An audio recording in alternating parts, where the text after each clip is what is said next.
Some more terms. Next is voucher. Voucher, it is a written document prepared by the accountant of the business showing the evidence of business transaction. Voucher क्या है?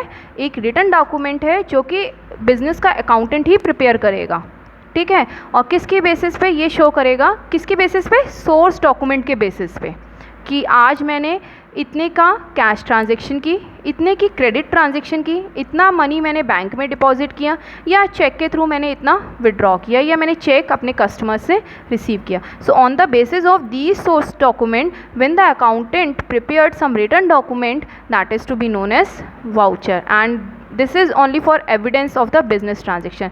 हम कभी भी देखिए auditors जो आते हैं वो कभी भी आपके सारे अकाउंट्स ओपन करके नहीं देखेंगे, वो क्या देखेंगे? वाउचर्स के थ्रू आपकी सारी इन्फॉर्मेशन को कलेक्ट करेंगे. अब ये थोड़ा देखेंगे कि लेज़र में कितना पोस्ट ऑन किया, ये सब वो क्या करेंगे? सोर्स डॉक्यूमेंट्स देखेंगे, सोर्स डॉक्यूमेंट्स का वाउचर में कितना अमाउंट पोस्टेड है और उसका लेज़र में कितना अमाउंट पोस्टेड है. With the help of the same यहाँ पे ऑडिटर ऑडिट करता है.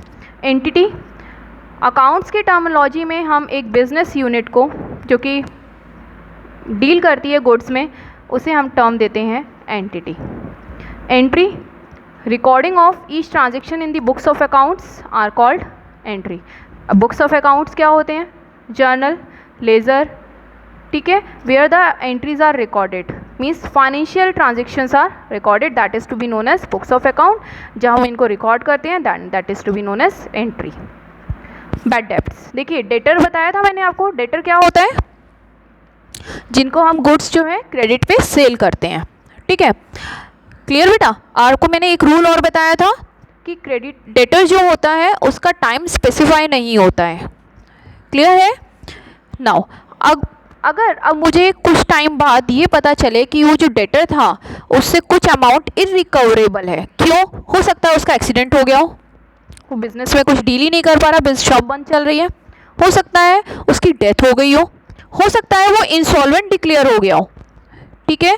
तो means when the amount is irrecoverable from the debtor due to any dispute, accident, death और insolvency, then that term is to be known as bad डेब्ट. ठीक है बेटा? Clear?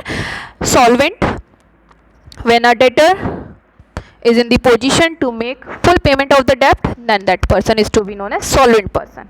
Or insolvent, when the person declares when the person is not in a position to make a payment of the full debt, then that is to be known as insolvent. Liquidator appoint किया जाता है यहाँ पे, ठीक है. आप लोग movies वगैरह में देखते हैं ना, देखते हैं वहाँ पे, ठीक है. लिक्विडेटर होता है जो क्या करता है, सारे बिजनेस की एसेट्स वगैरह को सेल आउट करता है और सभी की फिर पेमेंट कराता है प्रोपोर्शनेट बेसिस पे. So then that person is to be known as insolvent when he is not in a position to make the full payment. Life stock, देखिए बिजनेस में कई बार हम क्या करते हैं, देखिए अभी तो गुड्स जो है हमारे मोटर कार वगैरह या फिर जो भी आपकी ऑटोज़ वगैरह हैं उनसे आप लोग सेल आउट इधर से उधर ट्रांसफ़र करते हैं.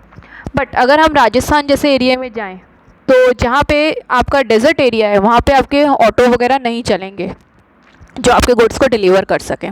तो at that time we will use some animals like camel cart हम यूज़ करेंगे. कुछ ऐसे विलेज एरियाज़ हैं जहाँ पे हम लोग क्या करते हैं, ऑक्स कार्ट यूज़ करते हैं. कहीं पे हम लोग हॉर्स कार्ट भी, even though in towns also we are using horse cart, ठीक है. So when these horse, ox, camel are used to transport goods from one place to another, और अब नेचुरली मैं बार बार करूँगी तो मुझे बहुत सारा पेमेंट करना पड़ेगा. मैंने इनको ही खरीद लिया, मैंने ऑक्स को खरीद लिया, कैमल को खरीद लिया, हॉर्स को खरीद लिया, परचेज कर लिया, तो अब ये भी तो मेरी असेट्स हैं. Clear? So when these animals are recorded in the books that is to be known as life stock. अब मैं ऐसे थोड़ा लिखूँगी बिजनेस में ox account, camel account, horse account, मैं इन्हें किस टर्म से लिखूंगी? Life stock. And these are my fix asset, क्योंकि ऐसा नहीं है कि मैंने आज खरीदा और कल बेच दिया, तो मैं इसे लॉन्ग टाइम पीरियड के लिए अपने पास रखूंगी. So that's why they are to be known as fix assets of the business enterprise. So these are the various accounting terms.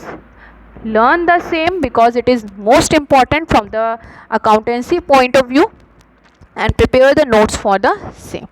Thank you beta. Have a nice day.